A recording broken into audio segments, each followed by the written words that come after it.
J'avais envie de faire une petite review des nouvelles Speed Timer que Seiko a sorti il n'y a pas longtemps, là, c'était en novembre. Donc on en a trois, une blanche, une bleue, une noire. La blanche c'est la SSC 911, ensuite la 913 et la 915.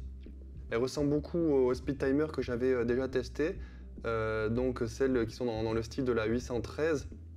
Sauf qu'on va voir qu'elles ont quelques différences. Déjà celle-là, le diamètre il est de 41,4 mm alors que celle que j'avais testée avant c'était 39 mm. Donc ceux qui trouvaient les anciennes Speed Timer un peu trop petites, ben, là ils vont être ravis d'avoir ceux-là qui sont à peine un peu plus grands. Et 41 mm, voilà, ça va énormément de poignées, hein. C'est pas trop petit, même si sur des gros poignets, 41 mm c'est très bien. Donc on a trois couleurs, sinon ce sont exactement les mêmes. La seule chose qui change à chaque fois, c'est la couleur du cadran et la couleur de la lunette. Moi personnellement ma préférée c'est celle-ci, c'est la blanche. Vous me direz en commentaire celle que vous préférez.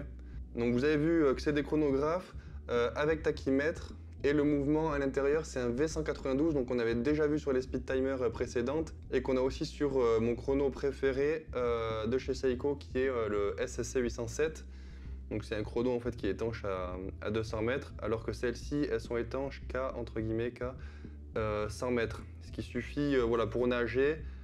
Tant que c'est pas de la nage sportive ou sport nautique, c'est bon, ça suffit. Mais dès que vous commencez à vraiment bouger, il faudra passer sur une 200 mètres. Donc si l'aiguille du sous-cadran du bas pointe vers le F, ça veut dire full. Ça veut dire qu'en fait là vous avez 6 mois de réserve de marge. Donc quand elle est à pleine charge, vous pouvez la poser n'importe où, même dans un tiroir, enfin dans sa boîte ou quoi. Pendant 6 mois, il n'y aura pas besoin de régler l'heure une fois que vous la prenez, donc c'est plutôt pratique. Et si l'aiguille pointe vers le E, ça veut dire empty, donc ça veut dire que votre batterie est vide, il va falloir la recharger à la lumière. Alors pour les autres différences, on a les marqueurs de minutes qui ont migré du cadran vers le réo. Moi je dois avouer que je préfère comme sur la SSC 813 et en plus en mettant les marqueurs de minutes sur le réo, ça crée un risque de plus de défaut d'alignement et on sait très bien que Seiko n'est pas irréprochable là-dessus. D'ailleurs, je l'ai vu tout à l'heure, et effectivement, on a le réo qui n'est pas forcément bien aligné par rapport au cadran sur deux des trois montres que j'ai. Donc il n'y a que la noire qui est bien alignée. Les deux autres, il y a un léger défaut, donc c'est hyper léger, mais en fait on le voit quand on y fait attention.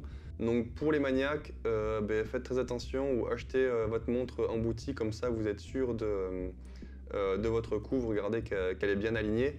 D'ailleurs, ces trois montres, moi c'est David et Philly, c'est une boutique à Pantin qui me les a envoyées pour que je puisse faire la review, donc je vous conseille d'aller chez eux. Et voilà, mais c'est pas un défaut d'assemblage en fait, quand il y a un défaut d'alignement, c'est un défaut de conception. J'ai pas regardé sur ces modèles, mais en général, sous le réo, on a des petits tétons qui s'emboîtent dans des trous et en fait, il y a un peu de jeu. Donc en fait le téton bouge dans le trou et du coup il n'est pas forcément aligné. Des fois quand vous secouez la montre ou vous tapez un peu, il se remet aligné. Bon bref, tout ça pour dire que voilà, c'est toujours un problème chez Seiko. Et c'est un problème qu'on n'avait pas sur les autres montres puisque les marqueurs de minutes étaient directement sur le cadran. Du coup ça permet d'avoir aucun risque à ce niveau-là. Donc ça c'est un petit détail, mais voilà, faites attention à ça. En revanche, on a un meilleur lume, les index sont plus gros, avec plus de lume sur cette version de Speed Timer, donc ça c'est appréciable, et la lisibilité je trouve est meilleure sur ces montres. D'ailleurs elles ont un look un peu plus rétro. Moi le look en général je préfère celle de l'ancien, mais par contre j'aurais préféré dans ce boîtier. Donc évidemment je suis jamais satisfait, mais voilà, ça aurait été le chrono idéal pour moi.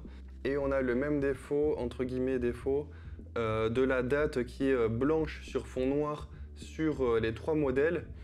Et comme je l'avais déjà précisé dans une autre vidéo, la date est bien en retrait par rapport au cadran. En fait, il faut être bien aligné pour voir la date. Donc si vous êtes comme ça ou quoi, vous ne pouvez pas la lire. Il va falloir vraiment tourner son poignet complètement pour bien regarder la date et la voir en face de la fenêtre du cadran. Donc c'est un petit défaut, mais je sais qu'il y en a pour qui la lisibilité c'est très important, du coup c'est pour ça que je le précise. Donc l'épaisseur sur les trois montres, elle est de 13 mm, le diamètre je le rappelle c'est 41,4 mm, et on a une longueur corne à corne de 45,8 mm. Donc sur les trois, on a une boucle déployante qui est toute petite, mais qui fait l'affaire. D'ailleurs, je pense que ça a été un choix de la faire si petite. Et on n'a que 2 trous par contre de micro-réglage, mais ça aussi c'est évidemment ça va avec la longueur de la boucle, il ne pouvait pas en faire 3. Alors qu'en général on a plutôt entre 3 et 5 trous, ici on n'en a que 2. On a un fond de boîtier vissé comme d'habitude chez Seiko et rien à dire spécial là-dessus. Voilà, on a l'étanchéité qui est de Deeber, je l'ai déjà dit. La couronne elle n'est pas vissée, d'ailleurs c'est une des raisons pour laquelle elle est étanche qu'à 100 mètres. Je me demande s'il y a des montres avec couronne non vissée qui sont étanches à plus de 100 mètres. Je sais pas, s'il y en a qui savent, dites-moi dans les commentaires, ça m'intéresse. Et on a un joli saphir qui est légèrement bleuté, je sais pas si je vais réussir à vous le faire, ah si, il envoie. Donc il est légèrement bleuté comme ça, suivant la lumière. Donc là j'ai une lumière qui est très blanche, donc c'est peut-être pour ça que ça se voit. Mais c'est plutôt sympa, et en plus comme les montres elles sont soit blanches, bleues ou noires, avec du rouge ça va très bien. Donc voilà, en résumé c'est des montres plutôt sympas, qui ont un look un peu plus rétro, moins moderne que ce qu'ils ont sorti l'année dernière. Mais je sais qu'il y en a beaucoup qui aiment ce style. Moi, ce que j'aurais aimé, comme j'ai dit, c'est l'ancien design dans un boîtier, dans exactement le même boîtier que celui-ci. En fait, il est très bien, la taille, elle est vraiment parfaite. Et j'ai hâte de voir les prochains coloris qui vont sortir, parce que avec l'ancienne gamme, ils ont fait des modèles pas mal ensuite. Par exemple, le 909 qui était un peu violet comme ça, et ensuite du tout noir Night Vision qu'ils ont sorti aussi là très récemment. Il me semble qu'ils l'ont sorti ce mois-ci ou le mois dernier. Et donc là, à mon avis, ces montres là aussi, elles vont avoir un bon succès, donc ils vont sûrement sortir d'autres coloris. Donc j'ai hâte de voir ça. Pour ceux qui veulent pas de mouvement automatique, il y a une alternative, enfin qui ressemble pas vraiment, mais voilà, je vous le dis au cas où. Seiko, ils font aussi des chronos automatiques, comme par exemple la SRQ 037, qui est vraiment très réussi, avec un look un peu vintage. Et il y a d'autres SRQ aussi avec des designs que j'aime moins. Mais je vous conseille d'aller jeter un œil si vous êtes plus automatique. Par contre, le budget, il faudra le quadrupler par rapport à ces montres qui sont aux alentours de 700 €. Voilà, et avant de finir, je vous montre juste des bracelets que je viens de sortir sur ma boutique.